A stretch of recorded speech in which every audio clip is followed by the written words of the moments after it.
Hello and welcome to my new sewing studio. Come on in. Okay, I'm going to shut the door. This is what we always do when we film. We actually had to install this door in this room. It didn't have a door. But when you come in, I've kind of got a little sitting area, and I wanted to have this area so that my family could come in and join me when I was sewing, and so that it would just be an additional kind of place to hang out. So I've got a couch and, quilt ladder. One of my favorite quilts, my Flowers for Emma quilt, is hanging on the wall, and coffee table, some quilting magazines, just kind of like a little relaxing place. I also envisioned I would be able to sit here and do some handwork and sewing. And then as you come over here, this is actually my grandmother's table. So it's quite old, and I love having something of my grandmother's here in the room. And during the holidays, the grandkids could come sit and do puzzles and arts and crafts here. It was really fun.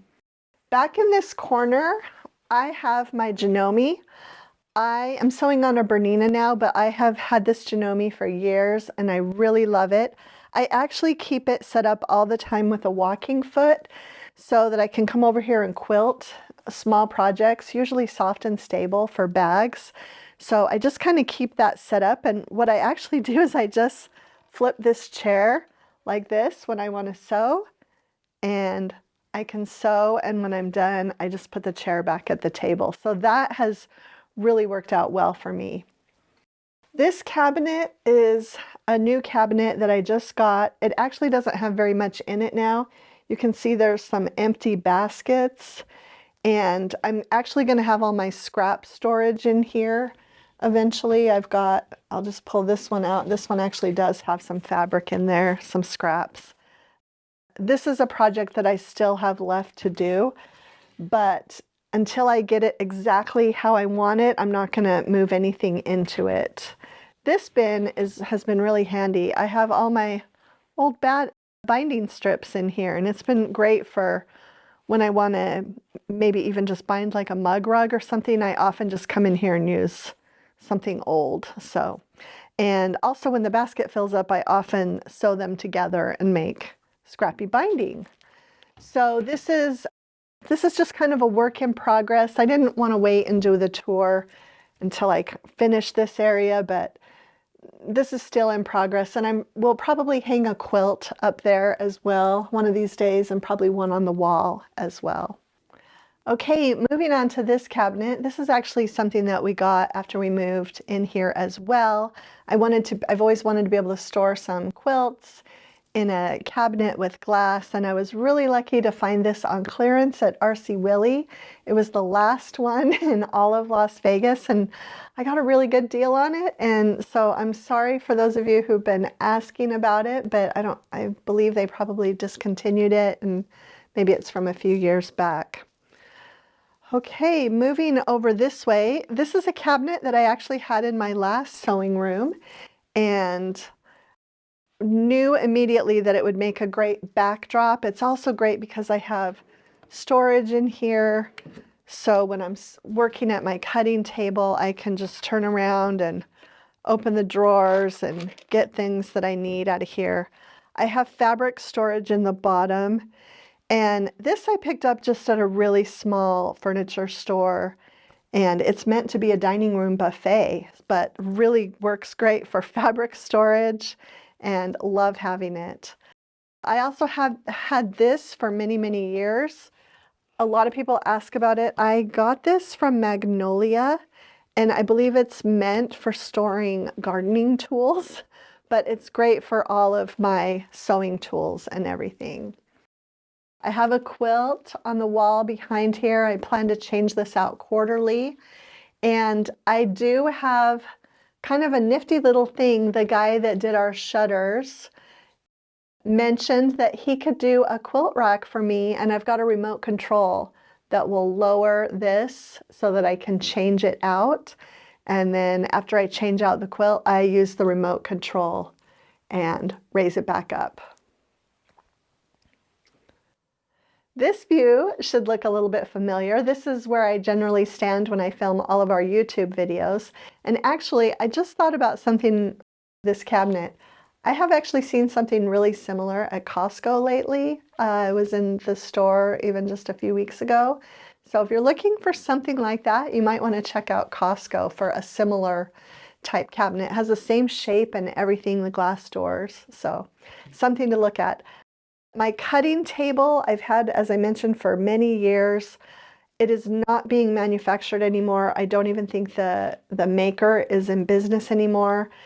Back when I first got it more than 10 years ago, people used to be able to find it at some furniture stores, and then after that people were able to find it on Facebook Marketplace, but I really don't think it's available anymore. It was meant to be a kitchen island, so it has these really fun storage areas. I keep notions in the drawers, and got more notions down there.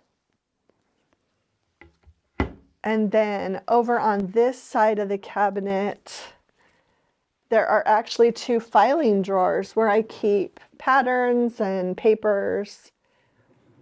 And I've got these baskets. These are all actually things that I need to sort through with the move. But this has just been a great table. The plastic mat on top of it actually came from Joann's, also 10 to 12 years ago.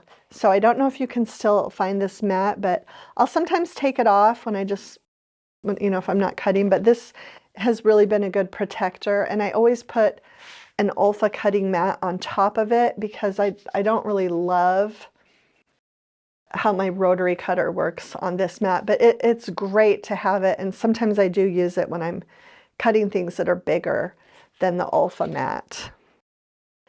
There are actually some drawers over here as well, just like the ones on that side. Okay, moving this way, we've got my Bernina, and this is the Cave Quilters Edition 475.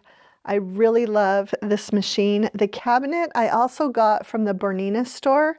It has a Bernina label on it, but it is a horn cabinet, I believe, that they were selling in conjunction with their machines.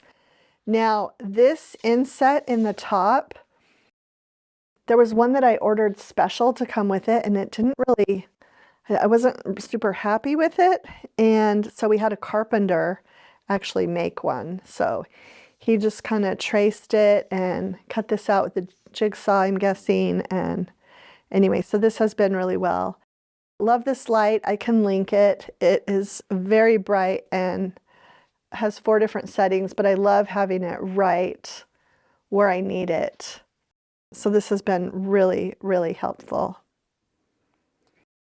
Back here in the corner, I have my little ironing station, and this was actually made also by the same carpenter that made that inset for my sewing table. But I have storage.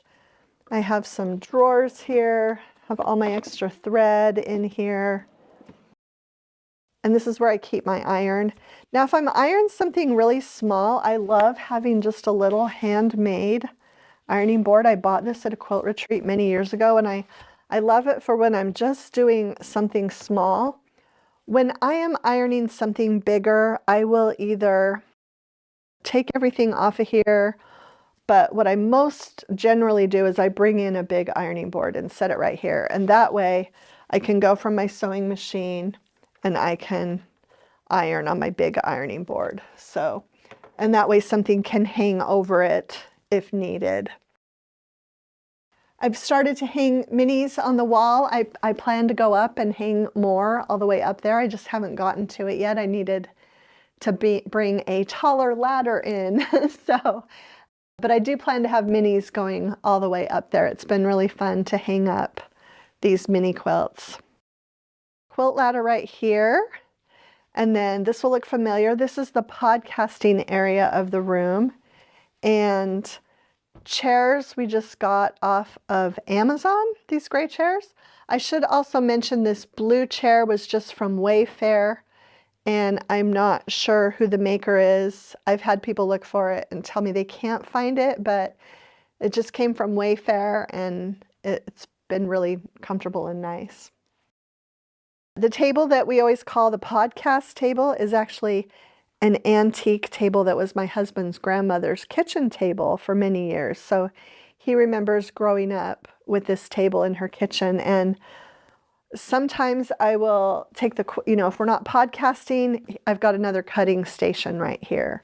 So it's really nice to have, if I'm working on a lot of big projects, I can come over and cut here as well. These two cabinets that you see all the time in the podcast, they're actually from the Joanna Gaines Magnolia collection, and I got them at R.C. Willey. I just figured it would be really great to have two matching cabinets for the podcast and just to be able to decorate. And the quilt rack in between them, where we hang our quilt on the wall now, is actually from Pottery Barn Kids from several years ago, but it's great because it just has a dowel and we're able to kind of clip the quilt there. Okay, moving over here, more fabric storage, and some of this fabric might actually move into that cabinet over there, and we'll see. I'm still just kind of figuring things out here. Another quilt ladder. I actually had these made by the same carpenter that did the ironing station, so did not get these from a retail place. These are two Billy bookshelves from IKEA. Someday I would love to have some built-in cabinets here with cupboards and shelves, but for right now, you can't go wrong with a Billy bookcase. We have all of our fabric collections up to birch and willow stored here, and shortly there will be another one. Okay, I'm going to move this quilt rack. Well, let me show you this cabinet first. This is a Pottery Barn cabinet that I actually got right before we moved, and I was super excited that it fit right in between my two closets. And then this quilt rack is one that I purchased at a quilt retreat several years ago, just from a local craftsman. Okay, I'm going to move this. I'm going to show you this closet. One of the great things about this room was that it had these two storage closets, and I have a lot of quilts in here. Just really is nice to have some extra quilt storage in this closet, and just some bigger things on the floor. I've got a sewing machine case in there and my go cutter, and again, I'll probably do a little bit more organizing in here. I'm not quite finished with this closet. And then there is one more closet, and I've really been working on this. I've really been trying to be intentional about what I put here, and I promised myself that I had to label everything. So it goes pretty far, but I've got labels on everything that's in here, so I know, different projects, different works in progress that I'm working on. This is Sherri and Chelsea 5-inch strips, actually. Lala Boutique, just a lot of different projects. I will often pull this out if I need it, load it up with things if I'm needed over there, but I've also just got some bolts of fabric down there and another sewing machine case. So yeah, this has been a great storage closet, and I don't know really what I would do if everything weren't labeled in there. Something else I want to mention that I just really love is I love having this big space on the floor so I can lay out blocks, put quilts down. I'm typically, I'll often move this out of the way and spread out a whole quilt, and sometimes I'll even go stand on that coffee table and take a picture and see if there is something I want to change. But anyway, that's the room. I am just loving this space. We get terrific light in here when it's not cloudy, but yet I can also shut all of the shutters on that end and feel like my fabric is protected when I'm not in here. Okay, so I hope you enjoyed this little tour. This is just a space that I love to be in. I wish I could say that I'm in here hours and hours every day, but I'm generally right next door in my office hours and hours every day and just in here for a little bit. But it's been a great space, and if you have any other questions about something maybe that I didn't mention, please feel free to leave them in the comments. And if you enjoyed this video, share it with a friend, hit the like button, and subscribe to our channel if you haven't already. Thanks so much for stopping by.